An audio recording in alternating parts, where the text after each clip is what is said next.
राधे राधे प्यारे विद्यार्थियों। देखो भाई, अपन पढ़ते हैं सबसे पहले जो बोहर का मॉडल है उसकी लिमिटेशन। क्या उसकी लिमिटेशन थी? तो उसकी लिमिटेशन थी पहली कि वो केवल सिंगल इलेक्ट्रॉन सिस्टम पर लागू होता है। जैसे अपन ने क्या कहा था, हाइड्रोजन पे अप्लाई करेंगे, हीलियम पे अप्लाई नहीं कर सकते, He+1 पे अप्लाई करेंगे क्योंकि उसमें एक इलेक्ट्रॉन हो जाएगा। लिथियम पे अप्लाई नहीं कर सकते, किस पे अप्लाई करोगे? Li+2 पर। सोडियम पर अप्लाई नहीं होगा, Na+10 पर। सब में इलेक्ट्रॉन कितना हो जाएगा? एक। तो सिंगल इलेक्ट्रॉन सिस्टम पर लागू होता है। दो प्रभाव और, एक होता है स्टार्क इफेक्ट, इसको एक्सप्लेन भी नहीं करता बोहर। जीमान इफेक्ट, इसको एक्सप्लेन भी नहीं करता कौन? बोहर। अब ये स्टार्क इफेक्ट और जीमान इफेक्ट क्या होते हैं वो देखो। आपने हाइड्रोजन स्पेक्ट्रम देखा, हाइड्रोजन स्पेक्ट्रम में आपने ये देखा था कि n=1 से जब इलेक्ट्रॉन n=2 में जा रहा है, लाइमन की बात करूं, बताओ एक लाइन आ रही थी नहीं? n=2 से n=1 में आएगा। मैं आपसे पूछूं बताओ नंबर ऑफ लाइन कितनी होंगी? एक ही होगी। n=2 से n=1 में आएगा तो नंबर ऑफ लाइन एक होंगी। कौन सा फार्मूला लगाया सपोज आपने? n+2 बटा 2। एक फार्मूला था ना नंबर ऑफ लाइन निकालने का, ठीक है? तो नंबर ऑफ लाइन निकालने का अपन तल में आता है जब, और वैसे भी फार्मूला लगाने की जरूरत नहीं है, एक लाइन आएगी। अब अगर मान लो मैं यहां इलेक्ट्रिक फील्ड लगा दूं तो ये एक लाइन कई लाइनों में बढ़ जाती है। पहले तो क्या बोर तो क्या करा है कि एक लाइन आएगी। बोर क्या करा है कि जब इलेक्ट्रॉन n=2 से n=1 में आएगा तो एक लाइन आएगी भाई। लेकिन जब वास्तव में देखा गया इलेक्ट्रिक फील्ड लगा करके तो एक लाइन नहीं आ रही थी, बहुत सारी लाइनें थी। इसको देखा था स्टार्क नामक वैज्ञानिक ने, इसलिए इसको बोल दिया क्या भाई? Stark effect. ऐसे ही अगर आप स्पेक्ट्रम को देखो मैग्नेटिक फील्ड लगाकर, तब भी एक लाइन कई लाइनों में बट गई। इसको देखा था जीमान ने, इसको बोल दिया आपने क्या? Zeeman effect. यानी कुल मिलाकर के एक लाइन कई लाइनों में बट जाती है जब आप इलेक्ट्रिक फील्ड लगाएं या मैग्नेटिक फील्ड लगाएं। एक लाइन कई लाइनों में बढ़ जाती है। इलेक्ट्रिक फील्ड लगाओगे तो आप इसे स्टार्क इफेक्ट बोल दो, और मैग्नेटिक फील्ड लगाओगे तो आप इसे जीमान इफेक्ट बोल दो। सही है? इन दोनों इफेक्ट की व्याख्या। बोर तो कह रहा है एक लाइन आएगी, लेकिन ज्यादा लाइनें आ रही हैं। बोर से पूछा ऐसा क्यों? बोर नहीं बता पाया। बोर नहीं बता पा रहा भाई कि ये लाइनें क्यों आई। अब इस चीज को समझाने के लिए अपन एक नई थ्योरी लेते हैं, सोमरफील्ड मॉडल या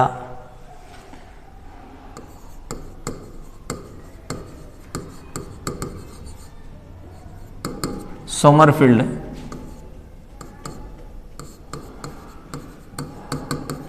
एक्सपेंशन ऑफ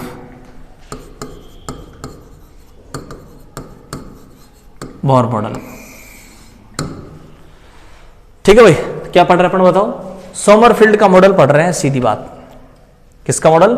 सोमरफील्ड का। इसको अपन बोलेंगे Sommerfeld expansion of Bohr model. ठीक है ना भाई?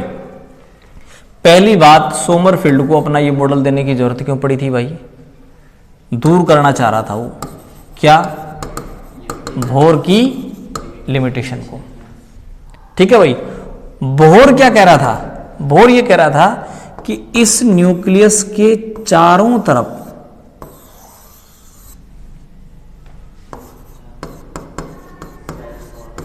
सर्कुलर ऑर्बिट है, बोलो बात सही नहीं? बोर क्या कर रहा था? न्यूक्लियस के चारों तरफ सर्कुलर ऑर्बिट है, जिनमें इलेक्ट्रॉन घूमता है, रहता है। ठीक है ना भाई?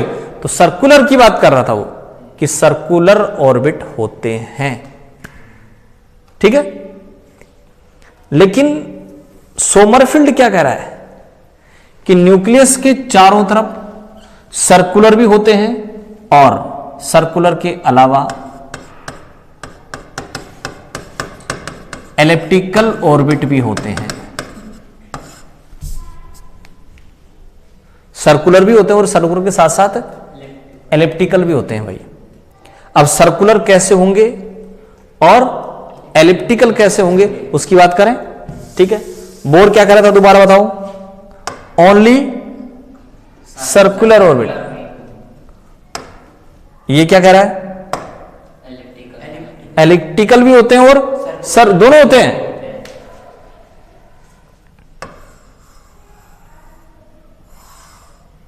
कौन सा हो गया? सर्कुलर।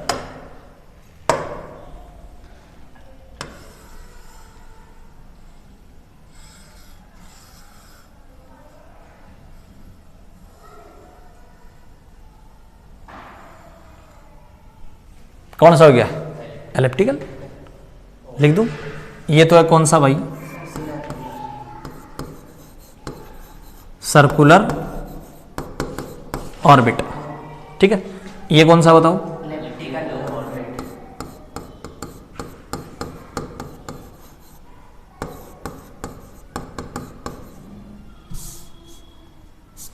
तो एक सर्कुलर होगा और एक एलिप्टिकल, दोनों होते हैं, सोमरफील्ड कह रहा है।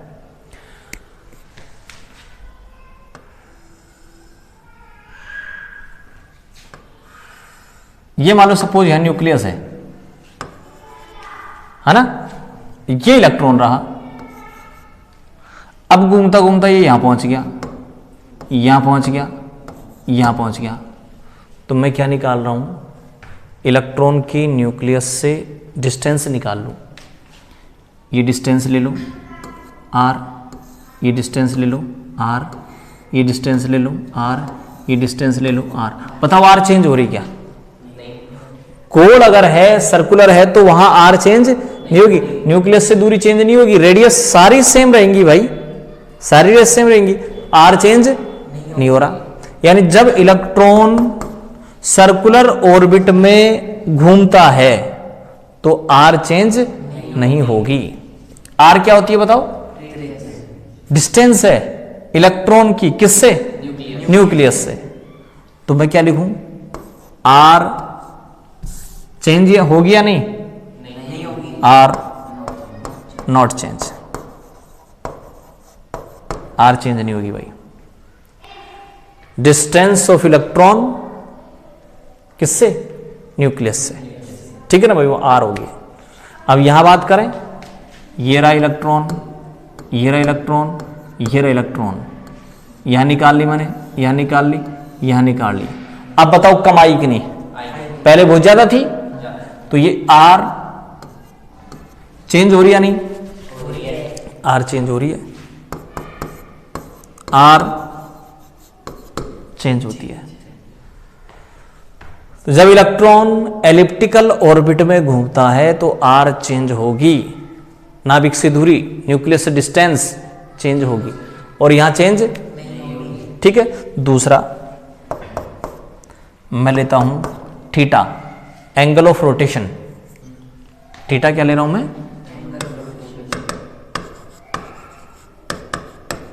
एंगल ऑफ रोटेशन भाई। ये रहा थीटा, 60 डिग्री के आसपास मान लो, 60 में ठीक है, 30-35 के आसपास। अब आ गया मान लो, अब चेंज हो रहा है कि नहीं थीटा? थीटा बोलो, चेंज होगा। यहां बोलो थीटा, चेंज हो रहा है या नहीं? थीटा चेंज होगा। ये लो भाई। तो इलेक्ट्रॉन चारों तरफ चक्कर काटता है, सर्कुलर में भी चक्कर काटता है और एलिप्टिकल में भी चक्कर काटता है। लेकिन दोनों चीज आपको ध्यान रखने वाली है आर और थीटा की, या आर और थीटा दोनों चेंज होंगे,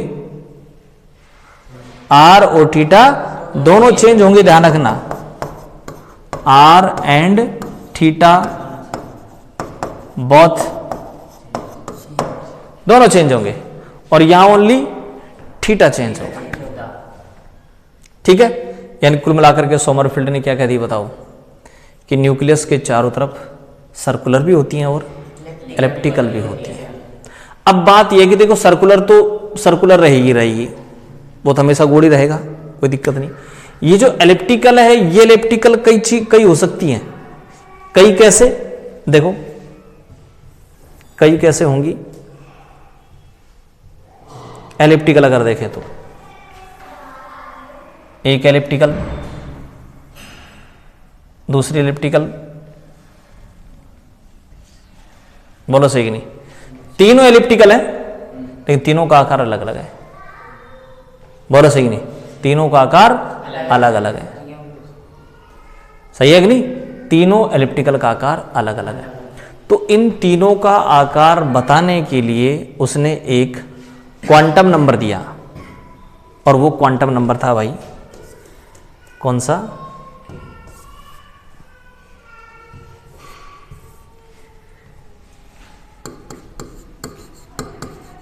एज़ीमुथल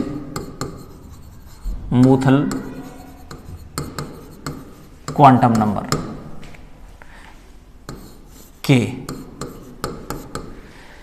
अब ये क्वांटम नंबर के क्या काम आएगा उसकी बात करेंगे। के क्यों दिया गया बताओ? साइज बताने के लिए। किसका? एलिप्टिकल ऑर्बिटल का साइज बताने के लिए क्या दिया गया? के दिया गया। ठीक है, और एक के पता है कितना होगा? के कितना होगा? के होता है 1 से लेकर के 1 to n। के की वैल्यू क्या होगी बताओ? 1 to n। अभी बात समझ में नहीं आ रही अपने, कोई बात नहीं। अब अपन क्या करते हैं भाई, देखो ये अपने पास एक तो था कौन सा, ये था, है ना, और दूसरी कौन सी थी? ये था।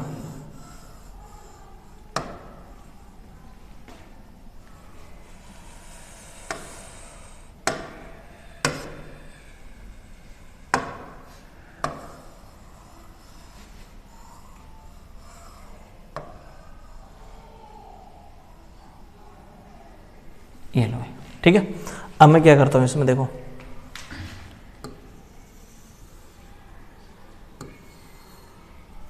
दो एक्सिस ले ली मैंने, ये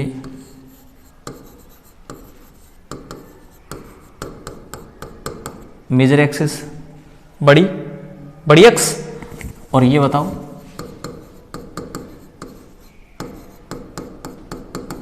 माइनर एक्सिस। दो एक्सिस हो गई, एक मेजर और एक माइनर, सही है ना?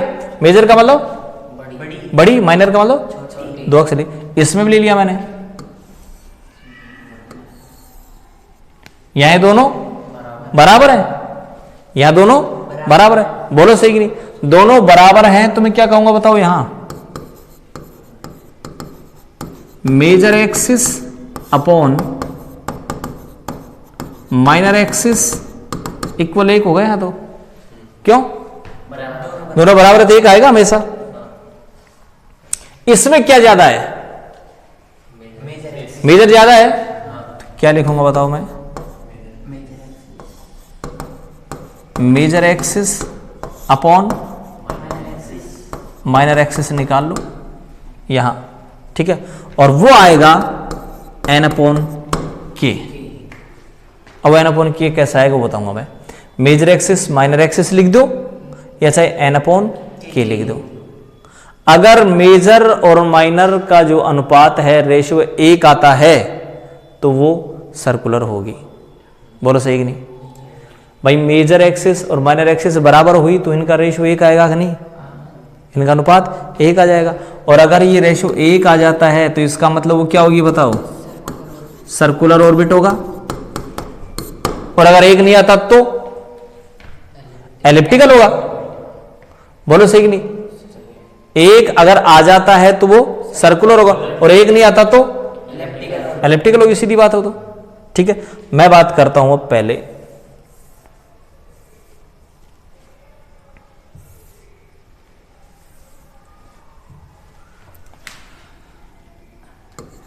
n बराबर 1 की। n बराबर 1 का मतलब फर्स्ट ऑर्बिट,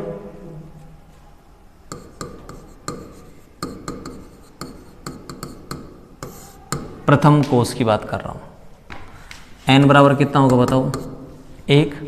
अब बताओ k कितना होगा? 1 से n। k की वैल्यू क्या लिखी थी मैंने? 1 to n। n की वैल्यू कितनी है यहां? 1 to 1 का मतलब 1 ही हो जाएगा। k की वैल्यू 1। सही है। अब क्या लिखते हैं आप? Major axis upon minor axis, इसको आप लिखते हैं n upon k। Major axis upon minor axis बोल दो या n अपॉन k बोल दो। n की वैल्यू कितनी है? k की वैल्यू कितना आया? यानी मेजर एक्सिस माइनर एक्सिस का रेशियो कितना आया? बताओ क्या होगा? सर्कुलर ऑर्बिटल होगा। सर्कुलर ऑर्बिट होगा। सर्कुलर ऑर्बिट का मतलब है क्या होगी? केवल वृत्ताकार कक्षा होगी। तो ध्यान रखना, n बराबर 1 में ओनली एक कक्षा होगी, एक ऑर्बिट होगा और वो होगा कौन सा? सर्कुलर। n बराबर 1 में एक ही होगा भाई। n बराबर 1 में एक ही होगा बस, सर्कुलर। n बराबर 1 में दो नहीं होंगे। अब n बराबर 2 की बात कर ले, n बराबर 2 में 2 हो जाएंगे, n बराबर 3 में 3 होंगे, n बराबर 4 में 4 होंगे। दूसरे की बात करें, किसकी बात करें बताओ? n बराबर 2 की। n बराबर 2 का मतलब सेकंड ऑर्बिट की। सेकंड ऑर्बिट का मतलब है दूसरा कोष। मैं दूसरे कोष की बात कर रहा हूं भैया। n बराबर कितना है? 2। k कितना होगा बताओ? k बराबर होता है 1 से n, 1 से 2, यानी 1 और 2 दोनों होंगे। तो k की वैल्यू कितनी हो जाएगी? 1 और 2। सही है। अब रेशियो निकाल लूं मैं, कौन सा? n upon k। n upon k। n कितना? 3 नहीं है, 2। 2 k की वैल्यू भी 2, यहां n की वैल्यू 2, k की वैल्यू 1। सही है कि नहीं? या तो कितना आ जाएगा? 1 आ जाएगा। 1 आ जाएगा तो ये तो कैसा हो जाएगा? वृत्ताकार हो जाएगा ये तो।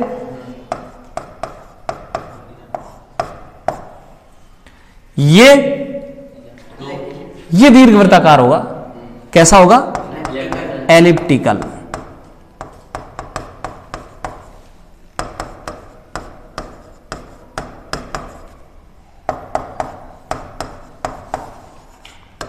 दीर्घवृत्ताकार, यानी कुल मिलाकर के n बराबर 2 में 2 ऑर्बिट होंगे। एक होगा कैसा? वृत्ताकार, और एक होगा दीर्घवृत्ताकार। एक सर्कुलर और एक एलिप्टिकल। सही है। इसको दोबारा से आप ऐसे लिख दे तो n तो कितना है? 2। k कितना है? मतलब मेजर अपॉन माइनर। मेजर तो कितनी है? 2। माइनर कितनी है? 1। तो इसको मैं ऐसे बना दूं कि ये तो है 2 सेंटीमीटर और ये है 1 सेंटीमीटर। बोलो सही है कि नहीं? मेजर कितनी है? 2 सेंटीमीटर। माइनर कितनी है? 1 सेंटीमीटर। बोलो बन गई कि नहीं? ऐसे बनेगी। और ये कितनी है? दोनों ही 2 है। ये भी 2 सेंटीमीटर, ये भी 2 सेंटीमीटर। तो एक तो बन गई भाई साहब वृत्ताकार और एक बन गई दीर्घवृत्ताकार। सही है, तो इसको मैं ऐसे भी लिख दूं,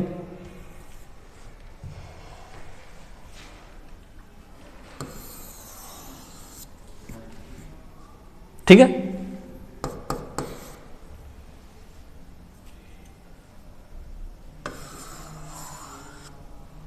बोलो सही कि नहीं। एक तो कौन सी हो गई, ये तो सर्कुलर मतलब वृत्ताकार, और ये दूसरी कौन सी होगी बताओ,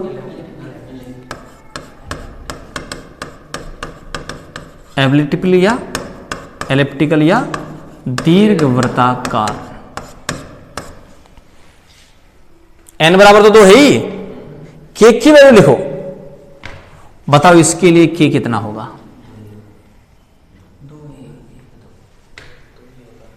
इसका तो k बराबर 2 होगा, इसका k बराबर 1 होगा। बोलो सही है कि नहीं, देख लो नहीं सुनाए तो पीछे, ये लो k की वैल्यू कितनी है, k की वैल्यू 1 है तो दीर्घवृत्ताकार आ जाएगी, और k की वैल्यू 2 है तो वृत्ताकार है, सर्कुलर होगी। तो जो सर्कुलर है उसके लिए मैंने 2 लिख दिया। अब तीसरे में जाओगे आप n बराबर 3 में, तो जिसके लिए k की वैल्यू 3 होगी वो तो सर्कुलर होगा। सही है कि नहीं, चलो चलते ही है ना 3 में, n बराबर 3 में चलते हैं, पड़ा अपने आप समझ आ जाएगा। n बराबर 3 में चले, यानी तीसरे कोष में, ठीक है। 3rd सेल बोल दो या 3rd ऑर्बिटर बोल दो या तीसरा कोष बोल दो। बोलो भाई n बराबर 3, k की वैल्यू बार बार बताने की जरूरत नहीं है, 1 2 3 हो जाएगी। बोलो सही है कि नहीं, n अपॉन k लिख दूं, 3 होंगे n upon k, n upon k, n upon k, n upon k, यहां बोलो 3/3, कोई सा ले लो इसको, 3/2, सही है। मान नहीं लिख रहे अपन, ये सर्कुलर होगा, सर्कुलर मतलब वृत्ताकार होगा। इन दोनों में मेजर एक्सिस और माइनर एक्सिस बराबर नहीं है, ये 3 सेंटीमीटर, ये 2 सेंटीमीटर, ये 3 सेंटीमीटर, ये 1 सेंटीमीटर, बराबर थोड़ी है। इसमें बराबर है, सर्कुलर आ गई, तो ये दोनों क्या हो जाएंगी बताओ,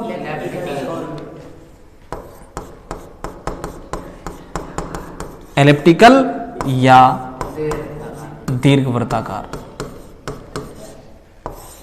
बोलो सही नहीं, सही है ना। अब दोनों कैसी होंगी वो कैसे पता चलेगा, दोनों कैसी होंगी कैसे पता चलेगा, कैसे देखो, मेजर एक्सिस तो दोनों में कितनी है, 3-3 सेंटीमीटर है। थोड़ा सा नीचे इसको करके यहां समझे, मेजर दोनों में 3-3 है,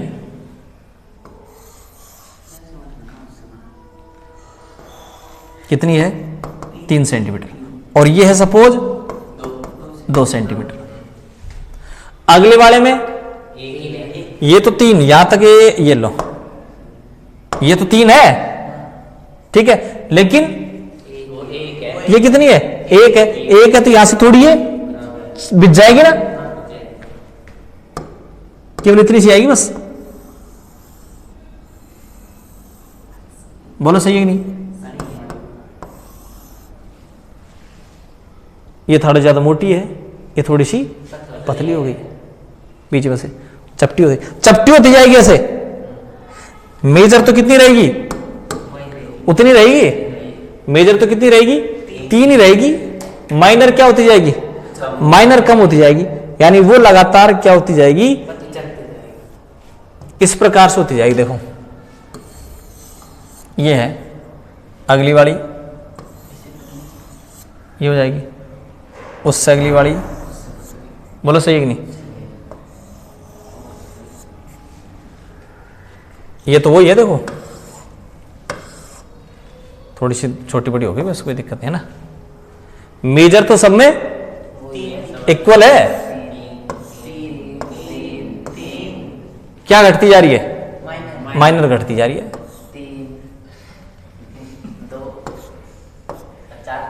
अब है 0 है 0.5, ठीक है ना भाई, हो गया ना। अब अगर मान लो मैं n बराबर 3 की बात कर रहे थे अपन, तो n बराबर 3 को कैसे लिखेंगे भाई? ये तो ये हो गई, ठीक है, न्यूक्लियस हो गया। एक तो होगी कौन सी? वृत्ताकार, सर्कुलर, एक ऐसी होगी, और अगली जो होगी वो बिल्कुल चपटी होगी।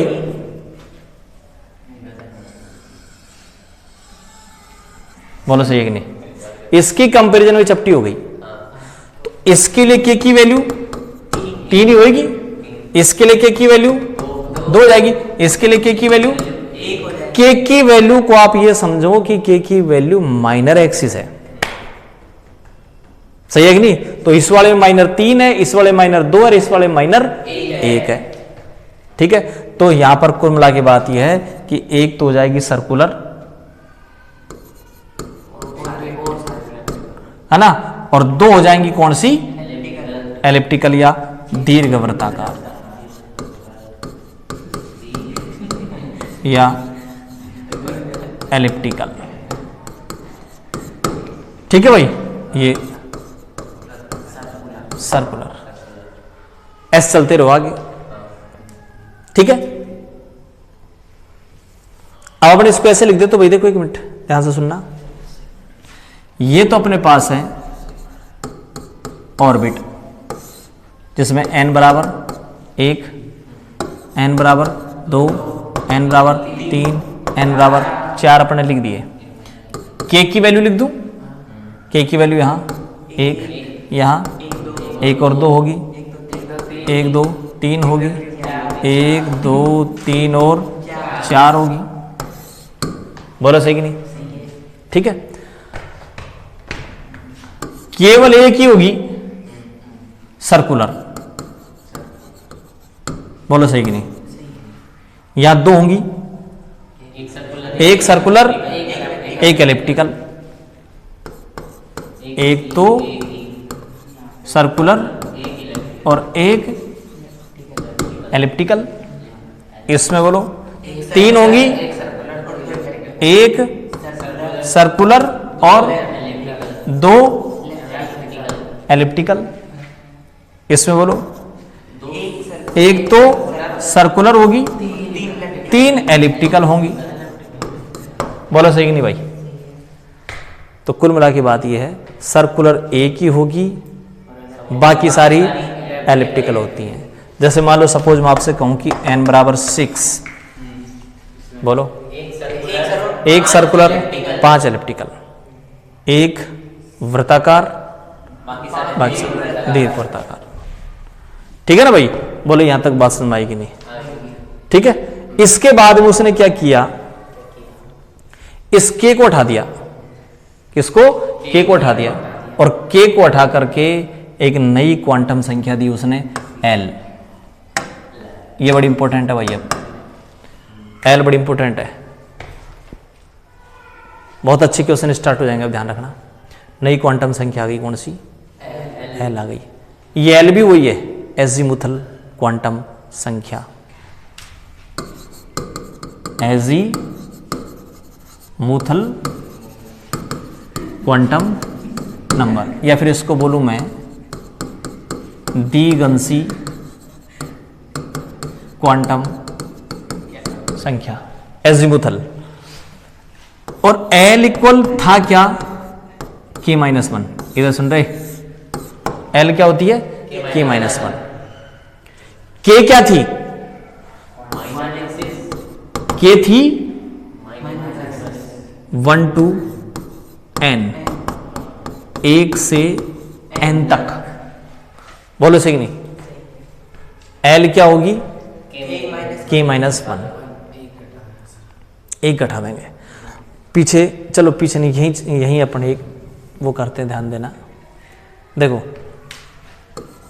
n बराबर 1 है, नहीं ऐसा करो ना, यहाँ पर मैं n की वैल्यू रख दूँ, k की वैल्यू रख दूँ और l की वैल्यू रख दूँ। अब सारी चीज़ समझ में आनी चाहिए।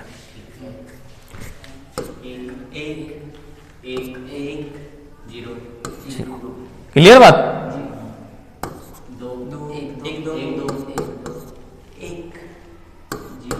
जीरो और एक सही है ना, एक कम हो जाएगी।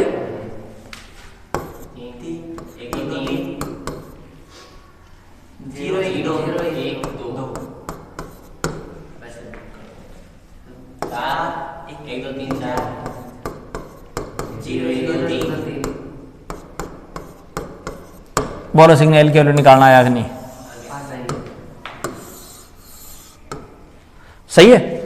अब क्या किया उसने भाई, सोमरफेल्ड ने एक नई चीज दे दी, सबसेल उपकोष। पहले केवल सेल था, कोष था, अब उपकोष आ गया। पहले केवल सेल था, अब सब सेल आ गया। ठीक है, और वो सब सेल कौन से हैं भाई? n बराबर 1 में एक ही सब सेल होगा, एक ही उपकोष होगा 1s। n बराबर 2 में l की वैल्यू 2 है, 2 सब सेल होंगे 2s और 2p। n बराबर 3 में 3 सब सेल होंगे, कौन कौन से? 3s 3p 3d। n बराबर 4 में 4 सब सेल होंगे, कौन कौन से? 4s 4p 4d और 4f। कौन कौन से? 4s 4p 4d और 4f। अभी बात समझ नहीं आई, कोई बात नहीं। L की वैल्यू 0 है, तो L की वैल्यू जब 0 होगी ना तो आता है S। L की वैल्यू 1 आ जाएगी तो P। L की वैल्यू 0 के लिए S। ये नीचे लिख दूं, ये लो, या लिखो पहले मिनट। L की वैल्यू 0 1 2 3। सब सेल कौन से होंगे? S P D और F। ठीक है ना भाई? है ना? उसके बाद में भी देखो S P D F G H F G H, चलते जाओगे 3 4 5। हाँ, लेकिन अपना काम चल जाता है F तक, अपना काम चल जाता है F तक, S P D F G। पर अपन ने अब तक 118 एलिमेंट खोजे हैं, ठीक है ना? और वो 118 एलिमेंट कहां तक? तुम दोनों खड़े हो रहे, तुम दोनों खड़ा हो, खड़ा हो, जल्दी खड़े जाओ, चलो। L की वैल्यू 0 1 2 3 4 5। सब सेल कौन से हो जाएंगे बताओ? S P D F G H। अपना काम कहां तक हो जाता है? F तक, बस। ठीक है ना? यही काम आ जाते हैं S P D और F। अब अपन ने क्या पढ़ा था? देखो, अपन ने पढ़ा कि n बराबर 1 में एक ही होगा, n बराबर 1 में एक ही होगा सर्कुलर, और वो सर्कुलर कौन सा? 1s। n बराबर 2 में 2 होंगे, एक सर्कुलर एक एलिप्टिकल, एक वृत्ताकार एक दीर्घवृत्ताकार। तो ये तो कैसा हो जाएगा? वृत्ताकार, और ये दीर्घवृत्ताकार। समझ में आती जा रही है अब बात? n बराबर 3 में 3 होंगे, एक सर्कुलर एक वृत्ताकार 2 दीर्घवृत्ताकार। तो ये तो कौन सा हो जाएगा? सर्कुलर हो जाएगा, और ये दोनों एलिप्टिकल हो जाएंगे। n बराबर 4 में ये तो और बाकी ये 3 एलिप्टिकल। सही है ना भाई? तो एक वृत्ताकार होगा, बाकी दीर्घवृत्ताकार होंगे। तो ये तो वृत्ताकार हो गया, और बाकी ये तीनों दीर्घवृत्ताकार। ये वृत्ताकार, ये दीर्घवृत्ताकार, ये वृत्ताकार, ये दीर्घवृत्ताकार, ये वृत्ताकार। यानी कुल मिलाकर के बात यह कि S सर्कुलर होता है, और S होता भी वास्तव में सर्कुलर है जब आप इसकी संरचनाएं पढ़ोगे, स्ट्रक्चर पढ़ोगे, जब एस की, पी की, डी की, एफ की देखोगे ना, तब आप देखोगे एस होता ही कैसा है, सर्कुलर होता है। बाकी जो होंगे पी डी एफ वो सारे कैसे होंगे, वो सारे एलिप्टिकल होंगे। सही है, बताओ ये बात समझ में आएगी नहीं? अब बताओ मैं n बराबर 5 की बात करूं तो बताओ अब। सर इन एलिप्टिकल वालों में एनर्जी का फॉर्मूला भी चेंज हो जाता है। कौन सा एनर्जी फॉर्मूला? मतलब वो बोहर ने बताया था ना एनर्जी, वो यहां काम नहीं आएंगे अब ना, वो काम नहीं आएंगे यहां, वो केवल बोर तक वैलिड था बस। ठीक है, अब नहीं आएंगे वो काम। मैं कह रहा हूं n बराबर 5 की बात करें, कौन कौन सा हो जाएगा बताओ इसमें? 5s, 5p, 5d, 5f और 5g। ये तो क्या हो जाएगा, सर्कुलर होगा। ये सर्कुलर या वृत्ताकार या सर्कुलर, और बाकी ये एलिप्टिकल हो गए। ठीक है, इन सब को बोला जाता है भाई सबसेल या उपकोष। तो n बराबर 5 में 5 उपकोष होंगे, 5 होंगे यार, n बराबर 5 ही है। 1 2 3 4 5 उपकोष तो सिर्फ इनको बोला जाता है ना, सबको, सारे सबसेल है, सारे ही सबसेल है। अब वो सबसेल ये सर्कुलर है, ये एलिप्टिकल है सारे क्या सबसेल। भाई अपन ने मेन वाला कोस n बराबर 5 है, ये लिख रहा है, देखो ये सारे सबसेल ही है। ठीक है ना, n बराबर 6 में 6 ही होंगे, है ना, यानी कुल मिलाकर के मैं आपको एक फार्मूला लिख सकता हूं कि सब सेल इक्वल n। बोलो सही कि नहीं? नंबर ऑफ सब सेल कितने होंगे, n ही होंगे, मतलब उपकोषों की संख्या बराबर n के बराबर ही होंगे रे। मैं आपको n बराबर 6 कितने उपकोष होंगे, 6 ही होंगे, 6 6p 6d ऐसे। n बराबर 3 में 3 ही होंगे, n बराबर 4 में 4 ही होंगे। समझ में आ गई ये बात है कि सबसेल की संख्या किसके बराबर होगी, n के बराबर होगी। किसके बराबर होगी, n के बराबर। ठीक है भाई, तो कुल मिलाकर के 3 चीजें आपके पास चल रही हैं, n, k और l। लेकिन ये k आगे अपने काम नहीं आएगी, काम आएगी अपने n और l। ठीक है ना भाई? तो ये अब आपके पास आ गया s, p, d और f। अभी s, p, d, f क्या होते हैं क्या नहीं होते कल अपन पढ़ेंगे आगे। ठीक है, कहाँ था भाई, वो 38 मिनट हो गया अब तो भाई।